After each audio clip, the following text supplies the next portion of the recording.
नमस्कार। इससे पहले मैंने वीडियो बनाया था, एक हिंदी मूवी आई थी मिसेस, और उसमें एक चरित्र है, मुझे लगा उसके बारे में मैंने कुछ कहा नहीं, लेकिन वो छोटा सा चरित्र है। उसका नाम रहता है टुन्नू भैया, या आप कह सकते हैं जो आजकल बहुत फेमस हो रहा है, शिकंजी भैया, जिन्हें शिकंजी कैसे बनाना है इसके बारे में पूरा पता है और वह सबको वह ज्ञान बांटते रहते हैं। तो सीन कुछ ऐसा है उस पिक्चर का कि जो हीरोइन है रिचा, उसकी नई नई शादी होती है, उसके घर में ऑलरेडी खाने पीने के बहुत शौकीन लोग हैं, तो ऐसे ही वो खाना पीना बनाती रहती है। उसकी सास भी किसी वजह से अपनी बहन के अपनी बेटी के घर चली जाती है। तो इसके घर में अचानक से आते हैं एक इनकी टुन्नू भैया और उनकी पत्नी और बेटा। तो टुन्नू भैया कौन है? वह उसके रिचा के पति के ताऊ जी के बेटे हैं। और ये आती है, ये देखती है तो उन्हें प्रणाम करती है, स्वागत करती है अच्छे ढंग से। और उनके ससुर जी जो हैं वो उन्हें कहते हैं कि तुम कड़क चाय बना के ले आओ। फिर कोई बोलता है कि नहीं, ठंडा कॉफ़ी। कोई ये जो है टुन्नू भैया, वो उन्हें शिकंजी बड़ा पसंद रहता है, तो वो बोलते हैं कि मेरे लिए शिकंजी बना के लेके आओ। और वो लड़की जाती है, बहुत खुश है, और उसको लगता है कि सबको अच्छे से इम्प्रेस करे। वो अपने हिसाब से वो कॉफ़ी भी बनाती है, चाय भी बनाती है, शिकंजी भी बनाती है, और वो लेकर आती है। अब ये जो टुन्नू भैया हैं उनको पता है कि वो पहली बार बहू को देख रहे हैं, मतलब अपनी छोटे भाई के पत्नी को पहली बार वो शादी के बाद मिल रहे हैं। और वो शिकंजी का ऑर्डर तो दे देते हैं। जब वो सब कुछ लेके आती है, तब ये लोग अपना ड्रिंक करने पे लगे हुए हैं, तब ये लोग मुंह बना लेते हैं, अरे यार अभी आ गया शिकंजी। अब वो इतने प्यार से बना रही थी। खैर, उनकी बेबी बोलती है कि आपको इन्हें पी लेना चाहिए, आप नहीं बोला था। वो बड़े बेझक मन से, चलो आपने तो मेहनत किया होगा, वो पीते हैं। और उनका रिप्लाई होता है कि शिकंजी बनाना ना एक आर्ट है, आर्ट। तो शिकंजी बनाने के लिए पानी की मात्रा बिल्कुल सही होनी चाहिए, पानी का टेम्परेचर बिल्कुल सही होना चाहिए, सॉरी। और इसमें प्रयोग किए जाने वाला चीनी, नींबू, बीच में उसमें देने वाला काला नमक, काली मिर्च, सारे के बारे में वो पूरा बताते हैं। और उसके बाद वो कहते हैं कि पर अच्छा ट्राई था, अच्छा कोशिश किया था तुमने बनाने का। तो इस तरह के जो लोग होते हैं वो आपको बार बार मिलेंगे। और इसके बाद ये भी होता है कि वह बोलते हैं, वो टुन्नू भैया, वो रिचा जो है हीरोइन, वो सारा खाना वाना बना चुकी है वो लड़की, और वो बोलती है कि खाना वाना बन चुका है। तब जब खाना सारा बन चुका होता है, तब ये टुन्नू भैया बोलते हैं कि नहीं, man shall cook tonight, तो आप लोग आराम करो, आप लेडीज़ आराम करो। और ये भी बोलते हैं कि रिचा को कि तुम प्याज, प्याज, टमाटर, अदरक, लहसुन का पेस्ट, सारे जो प्रिपरेशन होता है खाने के लिए, वो सारा तुम करके रखना, मैरिनेट कर देना चीज़ों को, सारा कुछ बोलते हैं। और वह जाकर सिर्फ खाना बनाते। उनकी वाइफ बीच में इससे पहले बोलती भी है किसी बात पर कि यह ढाबा नहीं है, घर है, कि तरह तरह का ऑर्डर हो रहा है, ऐसे कोई सीन होता है। तब वो कहते हैं कि जो कमाने वाली बेबी होती है, जो वर्किंग बेबी होती है, उसके बड़े एटीट्यूड होते हैं, झेलना पड़ता है। इनडायरेक्टली बड़े ही सटल वे में वो कह रहे हैं कि जो कमाने वाली बीवी नहीं है, जो हाउस वाइफ है, घर का काम कर रही है, उसका तो सुनना ही क्या। तो इनडायरेक्टली उसके माइंड में, अपने छोटे भाई, उन लोगों के माइंड में ये भर रहे हैं। ऐसे लोग होते हैं बहुत सारे। और ये जो है, उसके बाद वो खाना बनाने जाते हैं, डिनर बनाने। उसके बाद वो जब लड़की आती है देखने के लिए किचन का हालत, तो उसे देख के लगता है कि सर पीट लेती है कि अब क्या करे। सारा सामान इधर उधर, किचन गंदा पड़ा हुआ है, चारों तरफ बर्तन, वो मसालों के डिब्बे भी बिल्कुल लगे हुए नहीं है, डिब्बा कहीं है, उसका ढक्कन कहीं है, पूरा किचन में गंध मचा के रखा है। कहने को सारा प्रिपरेशन, सारा कुछ उस रिचा ने किया। इसका मतलब है कि प्रेजेंटेशन बनाया किसी ने, जैसे ऑफिस में भी होता है ऑफिस पॉलिटिक्स, ऐसे घर में भी हो सकता है। तो प्रेजेंटेशन बनाया किसी ने, और उसको, उस प्रेजेंटेशन को प्रेजेंट किया किसी और ने। बनाने का काम किसी और का था और दिखाने का काम किसी और का था कि मैंने ये काम किया है।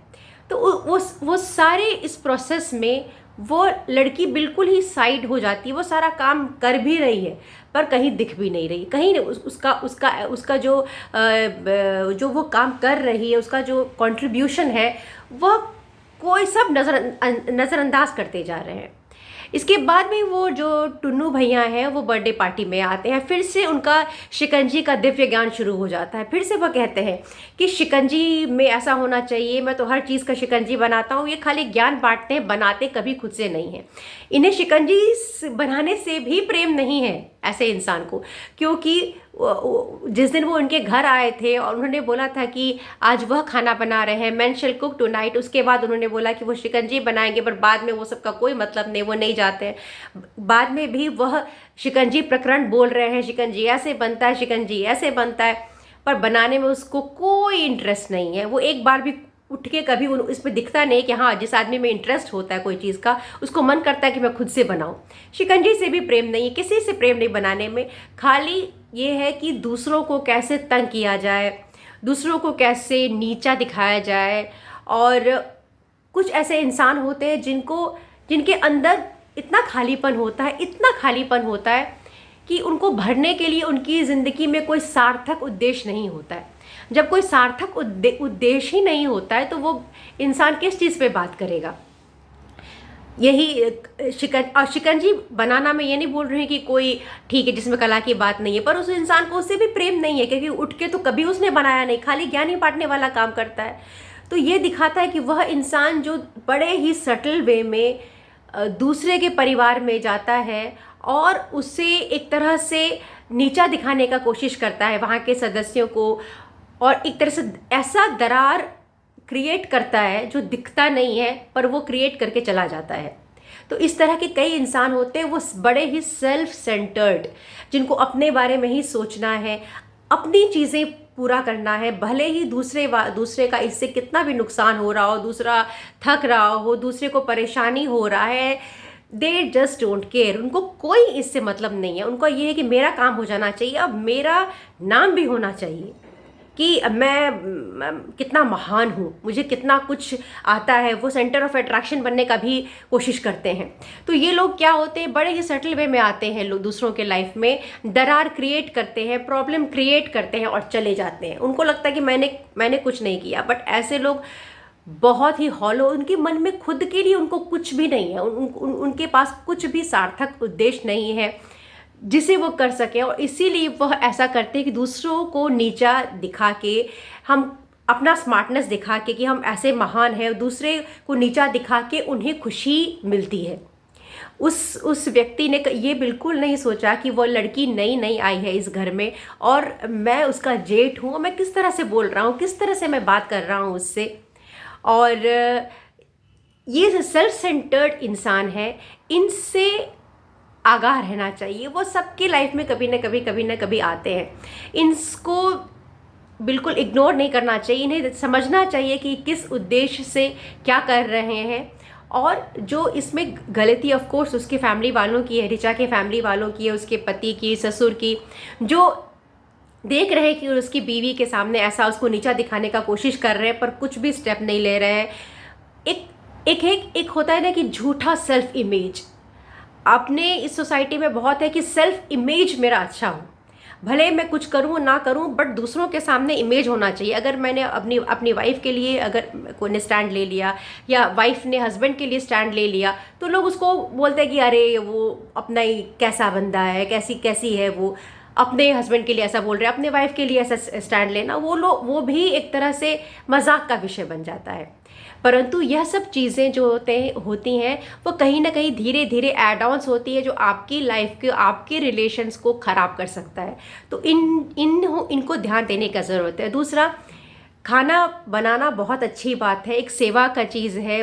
बूढ़े हों, बच्चे हों, उन्हें कितना एक्स्ट्रा एफर्ट भी लेके आप काम करके, मेहमान नवाजी भी भारत में हमें बताया गया है, बहुत अच्छी बात है कि आप प्रेम से किसी को स्नेह से खाना खिला रहे हैं। परंतु जो सामने वाला इंसान है वह आकर आपको बार बार नीचा दिखाने का प्रयत्न कर रहा हो या फिर उस चीज़ को बिल्कुल ही एक्नॉलेज ही नहीं कर रहा हो कि आपका सेवा भाव है या आप इतना मेहनत कर रहे हैं, कोई एक्नॉलेज नहीं कर रहा हो और उल्टा नीचा दिखाया जा रहा हो, तो यह जो चीज़ है वह ध्यान देने का ज़रूरत है। और कभी कभी क्या होता है कि खाना भारत में एक बहुत सब बहुत इंटरेस्ट के साथ खाना खाते हैं, एक बड़ा विषय है। तो लेकिन जब स्वाद, ऐसा ना हो, आप भी ध्यान दीजिए कि स्वाद खाने का है, जो जायका है वह जब रिश्तों से ऊपर उठ जाता है तो वो बहुत बड़ा प्रॉब्लम की बात है, बहुत दुख की बात है कि एक इंसान अपने एक स्वाद के लिए किसी आदमी को नीचा दिखा सकता है, बस एक अपने खाने के स्वाद के लिए। और ये बहुत छोटा सा विषय है, ऐसा नहीं है कि बहुत बड़ा विषय है, पर ये छोटी छोटी चीज़ें ही रोज़मर्रा की ज़िंदगी में होती हैं और वह हमारी ज़िंदगी को प्रभावित करती है। तो ऐसे सेल्फ सेंटर्ड, सेल्फ इमेज के लिए कॉन्शियस आदमी जो आपके ही परिवार में सटल वे में दरार डालना चाहता हो, उससे थोड़ा ध्यान देने का ज़रूरत है कि आपस में परिवार में बात करने का कि हाँ ये इंसान ऐसा है, तो इससे थोड़ा बच के रहें। और दूसरी बात कि आप यह भी ध्यान दें कि कहीं आप वो टुन्नू भैया तो नहीं है जो किसी के ज़िंदगी में जाके आप कहीं जा रहे हैं, आप दूसरों को बार बार परेशान करने का कोशिश कर रहे हैं, अपने आपको खाने में इंटरेस्ट है बहुत, परंतु आप दूसरों को बार बार परेशान करने का कोशिश कर रहे हैं, नीचा दिखाने का कोशिश कर रहे हैं। तो यह भी ध्यान देने का ज़रूरत है कि हम भी तो किसी की ज़िंदगी में वो टुन्नू भैया नहीं बन रहे हैं। अगर बन रहे हैं तो सोचिए, ध्यान दीजिए और इस चीज़ को दूर करिए। उम्मीद करती हूँ मेरा वीडियो आपको पसंद आ रहा होगा। मुझे सुनने के लिए बहुत धन्यवाद।